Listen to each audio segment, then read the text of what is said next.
دماغ میں دل میں یہ چیز ٹرانسفر کرتے جاؤ، ہمارا دین جو آیا ہے وہ غوث پاک سے آیا ہے. ہمارے پاس جو دین آیا ہے وہ غریب نواز سے آیا ہے. ہمارے پاس جو دین آیا ہے وہ اعلیٰ حضرت سے ملا ہوا ہے. خواجہ دانا سے آپ کو دین ملا ہوا ہے. ان اولیاء کاملین سے چل کر کے جو دین آیا ہے وہ صاف ستھرا ہے. ورنہ جو گوگل کے پیچھے لگے ہوئے ہیں آج جیسے پروفیسر سے، کسی انجینئر سے، کسی پلمبر سے دین حاصل کرنے کے لیے نوجوانوں کی ایک بڑی کھیپ گھوم رہی ہے. ان کو ایسا لگتا ہے ریفرنس نمبر دیتا ہے، حدیث نمبر دیتا ہے، یہ گوگل والا جو انجینئر ہے اسی سے دین پھیلا ہوا ہے. یہ ایسے ہی لے کر کے جائیں گے جیسے گوگل میپ والی انٹی گھما دیتی ہے. گوگل میپ سے جاتے ہیں، ضروری نہیں کہ ہر بار وہ صحیح راستہ دکھائے. گوگل میپ کبھی کبھار ایسی گلیوں میں لے جاتا ہے جہاں سے واپسی کا راستہ ہی نہیں ملتا. کئی جگہ پر یہ بھٹکا دیا کرتا ہے. اسی طرح سے اس دین کی طرف نہ جاؤ. میرے عزیزو، دین کس سے لے رہے ہو یہ دیکھنا بہت ضروری ہے. اسی لیے ہم اولیاء کاملین کی بارگاہ میں وقتاً فوقتاً یہ خراج عقیدت پیش کرتے رہتے ہیں، عرس مناتے رہتے ہیں، جلسے کرتے ہیں. ایک ہی مقصد ہے، ہمارے بچوں کو یہ ہمیشہ یاد رہے کہ دین ہمارا ان بزرگوں سے ملا، اور ان بزرگوں سے جو دین چھن کر کے آیا ہے وہ پاکیزہ دین ہے جو نبی پاک صلی اللہ علیہ وسلم سے صحابہ کے سینوں میں منتقل ہوا، صحابہ سے تابعین میں آیا، تابعین سے ائمہ مجتہدین میں آیا، ان سے اولیاء کاملین میں، پھر علماء صالحین میں، اور پھر ہمارے محلوں تک دین آیا ہے. اسی دین کو فالو کرتے ہوئے جاؤ، انشاءاللہ قدم راستے پر رہیں گے، قدم تمہارے صراط مستقیم پر رہیں گے. سلطان الاولیاء غوث پاک رضی اللہ تعالیٰ عنہ کے دربار میں آپ حضرات کرامات بہت سنتے آئے ہیں، لیکن ان کا جو مسلک ہے، ان کا مذہب ہے، وہ آج علماء کو بھی اور ہم سب کو بھی یاد کرنا ہی نہیں بلکہ گٹھی میں پلا دینا ضروری ہے. غوث پاک کا ایک مسلک یہ ہے. غوث پاک رضی اللہ تعالیٰ عنہ اس زمانے میں بغداد آئے تھے جب بغداد میں حق بولنا بہت بڑا جرم تھا. حضرت ابوبکر، حضرت عمر کا نام لینے پر وقت کے شیعہ خلفاء کوڑے مارتے تھے، کوڑے لگاتے تھے. اس زمانے میں غوث پاک منبر پر کھڑے ہو کر حق بات کا اعلان کر رہے تھے. اور یاد رکھو میرے عزیزو، حالات جیسے بھی سخت آ جائیں، دین اسلام سے روگردانی کرنے والا یا مصلحت کے پردے میں چھپ جانے والا مومن کامل نہیں ہے، بلکہ دین کی حقانیت کو آخری سانس تک لوگوں تک پہنچاتا رہے. یہ حسینی کردار ہے، یہ حسینی کردار ہے. آج کے دور میں یہ بات بہت سختی کے ساتھ عمل کی ضرورت ہے. یہاں تمہاری گردنوں پر لوگ چڑھ کر کے کھڑے ہیں آج کہ حق بولو گے تمہاری زبان کھینچ لیں گے، تمہارے اوپر نہ جانے کتنی پابندیاں آئیں گی. ابھی سید صاحب مجھ سے کہہ رہے تھے، مولانا صاحب، کہ بار بار دباؤ ڈالا جاتا ہے بیانات کے متعلق. میرے عزیزو، یہ چیزیں تو ہم زندگی میں روز دیکھ رہے ہیں، ہم بھی دیکھ رہے ہیں. کیونکہ انگریزوں کی ایک بات معلوم تھی 200 سال پہلے. انہوں نے یہاں پر جو حکومت قائم کی تھی، ایک انگریز نے لکھا ہے کہ ہمارے آقا یہ کہتے تھے ہماری توپوں میں اتنا دم نہیں جتنا یہ علماء کی زبان میں دم ہے. علماء ربانیین کی زبان سے جو حق بات نکلتی ہے، وہ انگریز کہتے تھے ہماری توپوں میں بھی وہ دم نہیں ہے. وجہ یہ ہے کہ توپ نکل کر کے کسی کو اڑا سکتی ہے یا برباد کر سکتی ہے، لیکن علماء صالحین کی زبان کھلتی ہے تو روحوں کو زندہ کر دیتی ہے، مرجھائے ہوئے دلوں کو تازگی بخشتی ہے. اسی لیے ہر زمانے میں علماء آزمائش کے چکر میں پڑ جاتے ہیں، آزمائش کا شکار ہو جاتے ہیں. اور ہمیں ہماری تاریخ یاد ہونی چاہیے.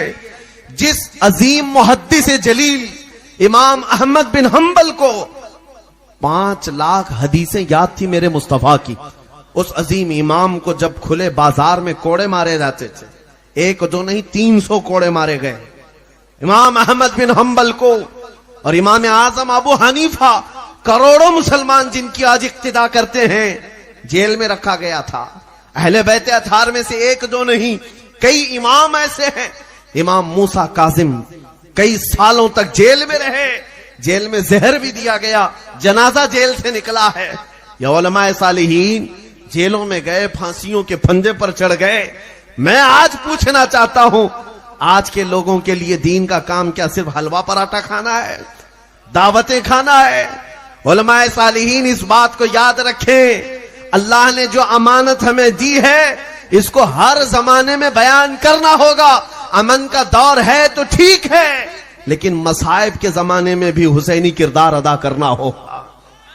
اس بات کے لیے ہر وقت تیار رہیں۔ ہم کسی کو چھیڑنے کی بات نہیں کر رہے، ہم کسی کو اکسانے کی بات نہیں کر رہے، کسی کو گالی گلوچ کرنے کی بات نہیں کر رہے۔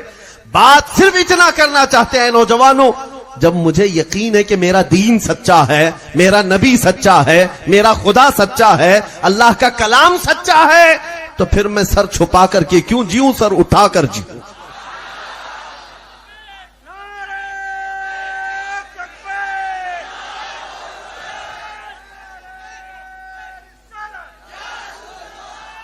چھوٹی چھوٹی چیزوں پر بلبلانے والے دین کی خدمت میں آئے نہیں۔ اعلیٰ حضرت فاضل بریلوی رحمت اللہ علیہ نے فرمایا ہے، جس کو خوف لگتا ہے، خطرہ محسوس ہوتا ہے، وہ بزدل آدمی دین کی خدمت میں نہ آئے، ورنہ اس مشن کو خراب کر دے گا، اس مشن کو خراب کر دے گا۔ ہاں، اگر اپنی گردن، اپنا سینہ مصطفیٰ کریم صلی اللہ علیہ وسلم کی محبت میں جگمگاتا ہے اور اس کا یقین ہے کہ اگر اس راستے میں شہادت ہو تو اللہ جنت عطا کرتا ہے، تو اسے پیچھے قدم ہٹانے کی ضرورت نہیں، آگے بڑھتے چلے جائے۔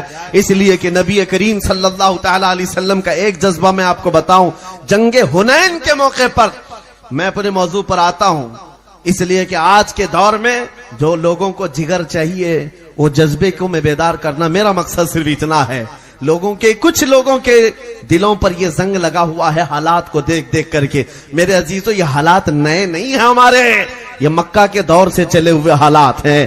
ارے تم تو وہ حسینی کردار والے سنی مسلمانوں، تمہیں خوف و خطر کی کیا ضرورت ہے؟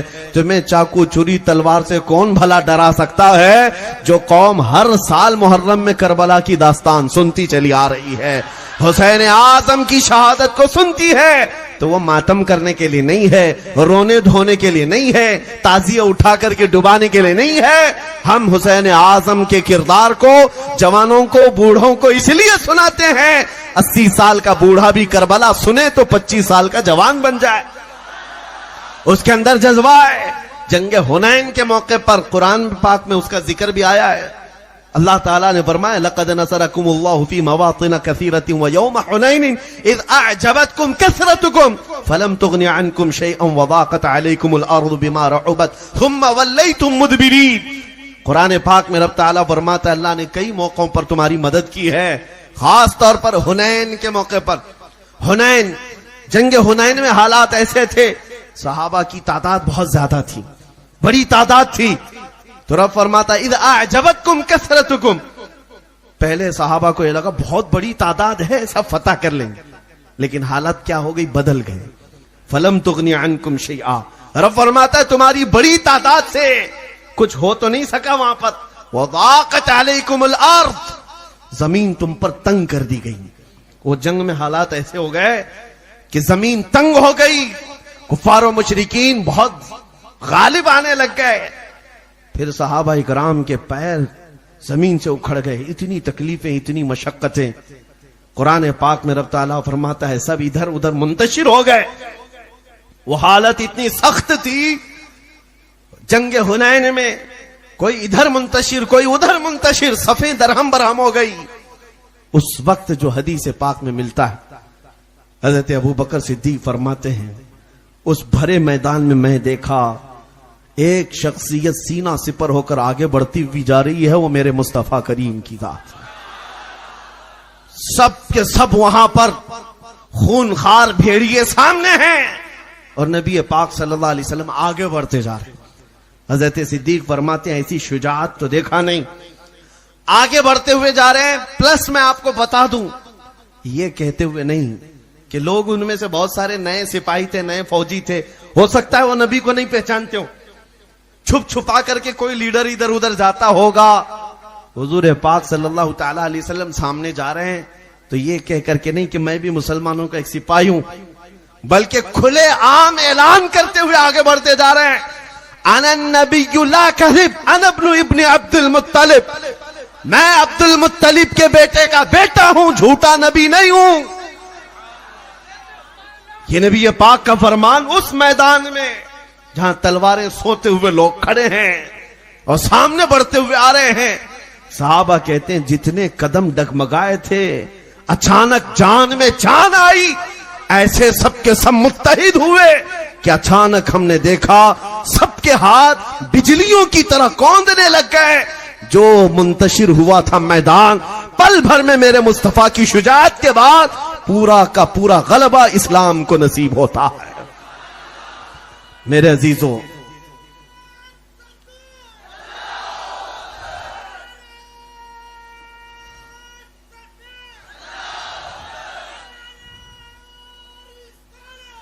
اس بات کا آپ کو ہمیشہ احساس ہو، مصطفیٰ کریم صلی اللہ علیہ وسلم کی امت ہے تو میرے نبی میرے ساتھ. یقین ہے کہ نہیں ہے؟ نبی ہمارے ساتھ ہے. اور قرآن تو یہ کہتا ہے، رسول پاک صلی اللہ تعالی علیہ وسلم جب غار ثور میں تھے، صدیق اکبر کہتے ہیں کفار و مشرکین ڈھونڈتے ہوئے اس غار تک بھی آ گئے جہاں یہ ہجرت کے وقت پناہ لیے ہوئے تھے. حضرت ابوبکر صدیق کہتے ہیں اگر وہ اپنے پنجوں کو اٹھا کر دیکھتے تو ہم ان کو صاف نظر آتے. کافر وہاں تک پہنچ گئے تھے. غار ثور جو ثور پہاڑی کے اوپر ہے، مکہ میں 5000 فٹ اونچا پہاڑ ہے، وہاں تک بھی پہنچ گئے. اور صرف پیر اٹھا کر دیکھتے تو حضور بھی دکھ جاتے، صدیق اکبر بھی دکھ جاتے. لیکن اس وقت حضرت ابوبکر کہتے ہیں میری دھڑکن تیز ہو گئی. اب لگنے لگا کہ اب کیا ہوگا. رسول پاک صلی اللہ تعالی علیہ وسلم ابوبکر صدیق کے سینے پر ہاتھ مارتے ہیں اور کہتے ہیں لا تحزن ان اللہ معنا. ابوبکر گھبرا مت، اللہ ہمارے ساتھ، اللہ ہمارے ساتھ ہے. یہ قرآن میں آیا ہے، یہ جملہ 10ویں پارے میں موجود ہے.